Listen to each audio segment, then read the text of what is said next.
What are some tips that you have for general contractors for what they can mention and not, not breach up a laws or get into any trouble? Like you mentioned, asking questions. So if I go in there, can I go and say, here's the scope of work. One of the things you might want to ask when you get paperwork back from your adjuster is, why aren't all these items included on the list? Or like, what do I do to kind of coach the customer to have knowledge? My favorite question for a homeowner to ask, and it's his favorite question that we ask as PAs, is, can you send me in writing the portion of the policy that denies this item or this coverage or whatever this may be?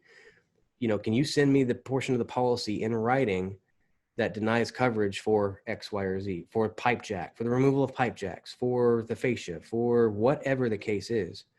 That right there is strong, because in most states, a denial has to be accompanied with the portion of the policy that is denying the coverage to whatever aspect they are denying, if that makes sense.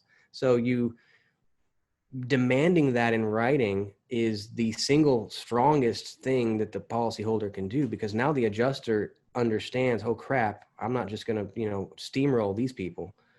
That's probably my favorite question is, can you send me the portion of the policy that denies coverage to the removal of pipe jacks or hip and ridge or starter, or whatever the case may be.